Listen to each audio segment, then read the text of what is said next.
নমস্কার বন্ধুরা, আমি শুভজিৎ, তোমরা হচ্ছে মাই টিনি গার্ডেন। আজকে একটি দারুণ ইন্টারেস্টিং ভিডিও নিয়ে চলে এসেছি এবং ইন্টারেস্টিং একটা গাছের আজকে প্রতিস্থাপন দেখাবো।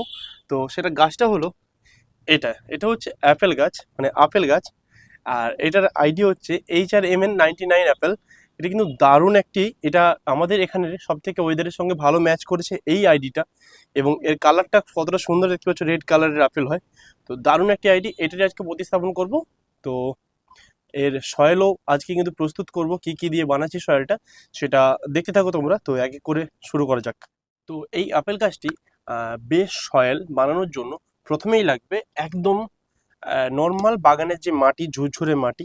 এটা আমি নিয়ে নিয়েছি প্রায় 8 ইঞ্চি টবের এক টব। তো দেখতেই পাচ্ছ একদম ঝুরঝুরে মাটি।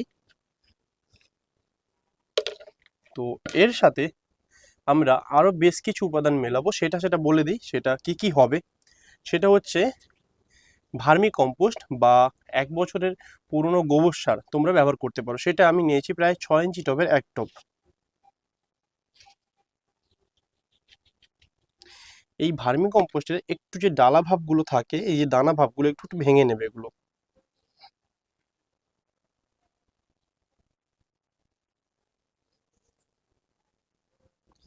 এবং এছাড়া এর সাথে মেশাবো কোকোপিট। এটা কিন্তু এই মাটির মধ্যে একটা ময়শ্চারাইজ ধরে রাখবে, একটু মানে জল ভাবটা ধরে রাখবে, যাতে এই গাছে কখনোই মানে খুব একটা যে মাটি ড্রাই হয়ে যাওয়া এই ভাবটা কিন্তু হবে না। তো এটা প্রায় আমার 4 ইঞ্চি একটি টব, তার কিন্তু একদমই হাফ, মানে 4 ইঞ্চি টবের হাফ নিয়ে নিচ্ছি কোকোপিট। এবং এটা কিন্তু আমার একটা 4 ইঞ্চি টব, এর কিন্তু এক টব নিয়ে নিচ্ছি রাইস হাস্ক। তো এর সঙ্গেই আপেলের জন্য একটি বিশেষ উপাদান কিন্তু মিলাতেই হয়।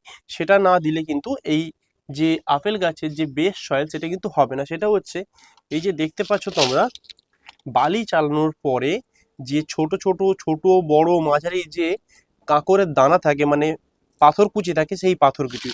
এটাও কিন্তু 4 ইঞ্চি টবের প্রায় 70% নিয়েছি আমি। এটা কিন্তু মাস্ট লাগবেই, কারণ আমরা সবাই জানি আপেল গাছ কিন্তু পাহাড়ের দেশের গাছ, যেখানে কিন্তু একটু পাহাড়ি টাইপের মানে মাটি থাকে, যেখানে পাথর পরিমাণ বেশি থাকে। সেই জন্য কিন্তু এই পাথরকুচিটা দিতে হবে মাস্ট। তো এর সাথে বেশ কিছু আমরা খাওয়ার মেশাবো, সেটা হচ্ছে এক এক করে দেখিয়ে দিই। এখানে আছে শিংকুচি প্রায় 2 চামচের মতো, এবং হাড় গুঁড়ো রয়েছে 2 চামচের মতো। এখানে কিন্তু নিমখোল রয়েছে, নিমখোলটা কিন্তু একটু ভালো প্রিমিয়াম নিমখোল দেবে, তাতে কিন্তু এই যে ভার্মি কম্পোস্ট এবং মাটি আছে এর সমস্ত যে পোকা মাকড় আছে তাতে কিন্তু দমন করবে এই নিমখোল। এছাড়াও রয়েছে এটা হচ্ছে গিয়ে সিঙ্গেল সুপার ফসফেট। এটা কিন্তু মাটিকে কোরাস বানাবে। এবং সব থেকে যেটা না দিলে কখনোই কোনো মাটি আমার সম্পূর্ণ হয়, সেটা হচ্ছে ট্রাইকোডার্মা ভিরিটি। এটার মধ্যে সমস্ত অপকারী যে ব্যাকটেরিয়া আছে সেটা কিন্তু একদমই দমন করবে এবং উপকারী ব্যাকটেরিয়ার পরিমাণ বাড়িয়ে তুলবে এই মাটির মধ্যে, যাতে গাছের অনেক উপকার হয়। সেটা কিন্তু আমরা নিয়েছি প্রায় 1 থেকে 1.5 চামচ। এবং এটা হয়েছে টাটা র্যাডি গোল্ড। টাটা র্যালি গোল্ডটা হচ্ছে এই যে গাছটা আমি রোপণ করব, নতুন রোপণ করার পরে গাছের কিন্তু শিকড়ের বৃদ্ধি ঘটাবে কিন্তু টাটা র্যালি গোল্ড। তো এই টোটাল উপাদানটাকে আমরা মিশিয়ে নেব এর সাথে। তো এইবার কিন্তু এই মাটিটাকে ভালোভাবে মিক্স করব।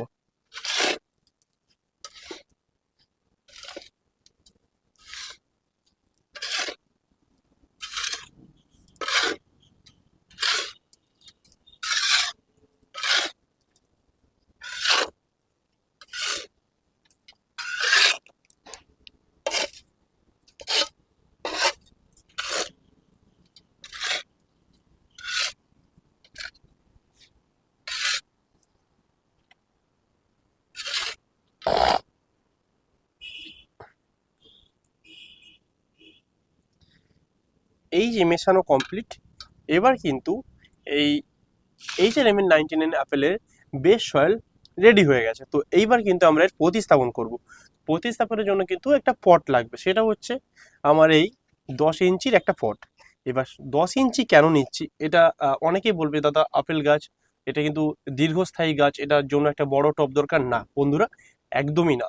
ছোট গাছ, ছোট গাছের ক্ষেত্রে ছোট টবেই বেস্ট। এটা কিন্তু ছোট টবে দিলে খুব তাড়াতাড়ি নিজেকে কিন্তু অনেক মেলে ধরবে, নিজেকে অনেক বিস্তার করবে। সেই জন্য কিন্তু ছোট টবে এখন দিচ্ছি।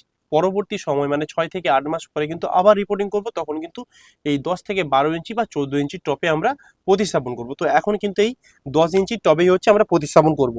তো প্রথমেই এই যে ড্রেনেজ হোলগুলো আছে, ড্রেনেজ হোলগুলো কিন্তু আমরা কভার করে নেব এই ধরনের খোলাম কুচি দিয়ে, বা টব ভাঙা বা টালি ভাঙা এইগুলো দিয়ে। তো সুন্দর করে আমরা ড্রেনেজ লাইনটাকে একদমই ঠিক করে নেব। আর ড্রেনেজ লাইন যত ভালো থাকবে তত কিন্তু ওয়েল ড্রেন হবে, এবং জল, অতিরিক্ত জলটা কিন্তু সুন্দর করে এখান থেকে বেরিয়ে যাবে, তাতে গাছে কিন্তু অনেক উপকার হবে। তো এইবার কিছুটা কিন্তু আমরা এই মাটি দিয়ে ভরাট করে নেবো, প্রায় 30% মতো। টবের প্রায় 30% আমরা এই মাটি দিয়ে ভরাট করে নিলাম। এইবার আমরা এই গাছটাকে এখান থেকে বার করব। সেক্ষেত্রে বলি, টবের এই যে হালকা করে এই টবটা এরকম করে টিপে টিপে হালকা করে এই করে নেবে, তাতে কিন্তু টবের এই যে গায়ের যে মাটিটা কিন্তু ছেড়ে যাবে, তখন কিন্তু অতি সহজেই এটা বেরিয়ে আসবে। তার জাস্ট এই গাছের একটা উপরটাতে হালকা করে ধরবে, এরকম একটা ভারী কিছু দিয়ে হালকা বাড়ি দেবে, এইভাবে সুন্দর করে বেরিয়ে চলে এলো। সুন্দর কিন্তু রুট বিস্তার হয়েছে, দেখছো রুটের ডেভেলপমেন্ট কিন্তু সুন্দর হয়েছে।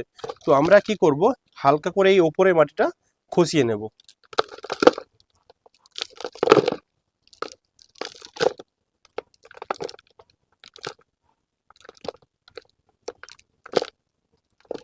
ঠিক তেমনই আমরা কিন্তু নিচের মাটিটাও হালকা খসিয়ে নেব, জাস্ট একদমই হালকা, পুরোপুরি রুট বলটাকে ভাঙতে যাবে না। তাতে কিন্তু গাছ ট্রেসে চলে যাবে এবং গাছের সাকসেস রেট কিন্তু অনেক কমে যাবে। তো হয়ে গেল, এইবার কিন্তু গাছটাকে আমরা বসিয়ে নেব। তো বসানোর ক্ষেত্রে গাছটাকে একদম মাঝ বরাবর জাস্ট বসিয়ে নেব। এইবার বাকি অংশটা কিন্তু ফুলফিল করব আমরা এই মাটিটা দিয়ে।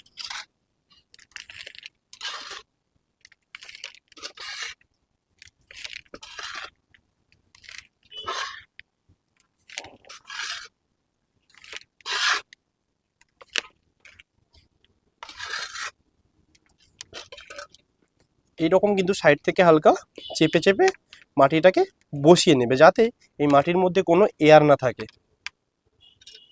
এবং এই মাটি দেওয়ার ক্ষেত্রে কিন্তু তোমরা 1 থেকে 2 ইঞ্চি একদমই ছেড়ে দেবে, কারণ ফুলফিল মাটি করবে না, কারণ এরপরে আমরা যখন এই গাছের মধ্যে জৈব সার এবং খাবার প্রয়োগ করব, তখন কিন্তু অনেকটা জায়গা লাগে, তাই পুরোপুরি কিন্তু মাটি দিয়ে ফিল আপ করবে না। তো কিছুটা ছাড়বে, 1 থেকে 2 ইঞ্চি ছেড়ে দেবে, যেমন আমি 2 ইঞ্চি পুরো ছেড়ে রেখেছি। Just fill up complete. এইবার গাছটাতে কিন্তু আমরা ফার্স্ট জল দেব। তো ফার্স্ট জল দেওয়ার ক্ষেত্রে আমি সব গাছের ক্ষেত্রে যেরকমটা বলি, ঠিক এই গাছের ক্ষেত্রেও একই রকম বলবো। সেক্ষেত্রে কিন্তু এই গাছে ফার্স্ট জল কিন্তু আমরা হিউমিক মিশ্রিত জলটা দেব। তাতে কীরকম জল দেব, যে 1 লিটার জলে 1 গ্রাম হিউমিক ভালো করে মিলিয়ে নিয়ে ভালো করে গুলে নেবে, পুরো হিউমিক অ্যাসিডটাকে ভালো করে জলে গোলাবে, সেই জলটা কিন্তু এই গাছের গোড়ার মধ্যে ওভার ওয়াটারিং করে দেবে। ঠিক আছে, ওভার ওয়াটারিং করার পর যতটা জল গাছের প্রয়োজন, মাটির প্রয়োজন, ততটা নিয়ে নেবে, এবং ওভার বাকি জলটা কিন্তু ড্রেনেজ লাইন থেকে সুন্দর করে জলটা বেরিয়ে যাবে। এবার গাছটাকে আমরা রাখবো একদমই সেমি শেড এরিয়াতে, যেখানে কিন্তু দিনের ফার্স্ট যে সূর্যের আলোটা পড়ে সেই তাপটা থাকবে, এবং তারপর থেকে ছায়াযুক্ত জায়গা হবে। সেই রকম একটা জায়গাতে এই গাছটাকে 3 থেকে 4 দিন রাখবো। 3 থেকে 4 দিন রাখার পরে গাছটা কিন্তু ফুললি সানলাইটে বের করব। তো বন্ধুরা, বোঝা গেল যে HRMN এর 99 অ্যাপেলটা কিভাবে প্রতিস্থাপন করবো এবং এর বেস্ট সয়েল কিভাবে বানাবো। তো এই ধরনের ইনফরমেটিভ ভিডিও দেখার জন্য আমার চ্যানেলটি অবশ্যই সাবস্ক্রাইব করে রাখতে, এবং যারা ফেসবুক থেকে দেখছো আমার পেজটি অবশ্যই ফলো করুন। আর যাতে এই ধরনের ইনফরমেটিভ ভিডিও তোমাদের সাথে খুব সহজেই আরও ভালো ভালো ভালো ভিডিও শেয়ার করতে পারি। এবং আজকের ভিডিও এই পর্যন্ত, সবাই ভালো থাকবেন, নমস্কার।